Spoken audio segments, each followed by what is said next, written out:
In this lecture, we will discuss what is linear transformation. In linear algebra, we have discussed what is vector space. So, let V and W be two vector space over the same field. Okay, so we have two vector space.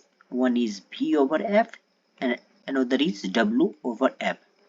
Okay, we have two vector space. Now, linear transformation is a function. If we denote this function by t, then this is a function from v to w.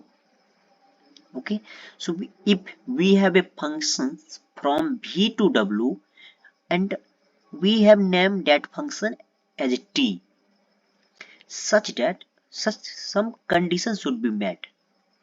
So, is a function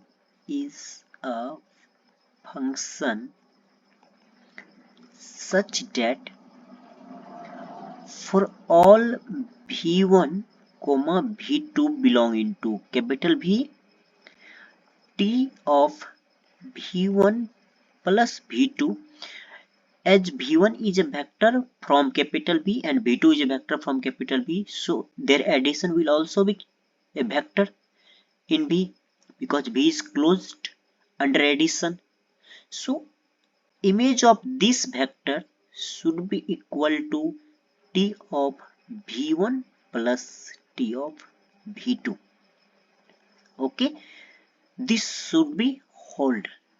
First condition is this, and the second condition is for lambda belonging to field t of lambda v1. Okay, here the operation is dot and this dot is in v. Okay, and this should be equal to lambda out t of v1. Since t of v1 is in w, so the operation between lambda and t of v1, this dot is of the operation of w. Okay, here we can also see that this operation is in w, but this operation is of v.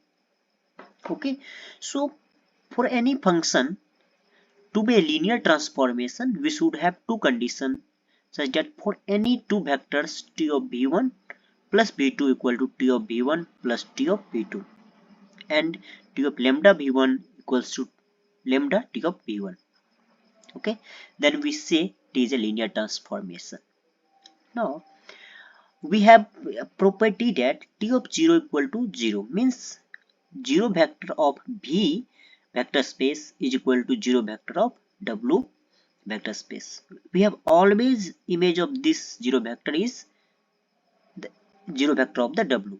So how can we prove? Assume okay t be a linear transformation from v to w and choose two elements v1 belongs to v. Okay, we have chosen same element because we have some purpose.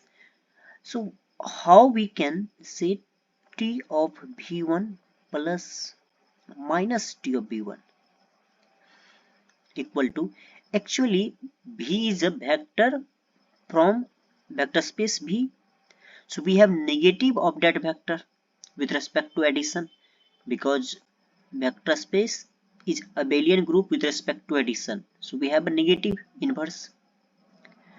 Now by the linear transformation we have t of v1 plus t of minus v1 and this will be equal to t of v1 plus, now using the second property t of lambda v1 equal to lambda t of v1, this minus 1 can be written as 1 into v1, and if we assume lambda equal to minus 1, we will have minus 1 to t of v1 and this will be t of v1 minus t of v1 and equal to 0.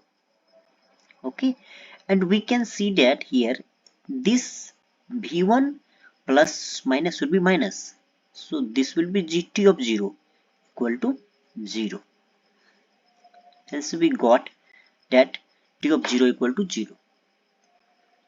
Now we define some concept of linear transformation. Now what is the range of a linear transformation? So if we have a linear transformation from v to w, then range of t is all those t of v image collection of images such that v belongs to capital V. Okay, this is the collection of all the image of function t such that t is a linear transformation, and we will show in next lecture that it is a subspace of W because the image set will be in W, so it will be the subspace of W. Okay, now null space of linear transformation. So we have a linear transformation from V to W, and the field should be F, and both should have same field. So V T is a linear transformation. Now null space for T should be all those x from V. We will taking vector from V and making a set such that condition should be that T of x equal to 0 vector. Okay, means we will take all those vector such that their images is 0 vector. At least what we know that 0 belongs to null space of T because T of 0 equal to 0, and we will collecting all those elements, all those vector such that their images is 0 vector. So this 0 vector has image 0, and so we will have 0 in the null space. At least one vector should be there. Okay, and now we will prove that it is a subspace of V because we are collecting the element of V. So this set should be contained in V, and it will be the subspace of vector space V. Okay, so thank you for watching this video, and please subscribe my channel. Okay, thank you.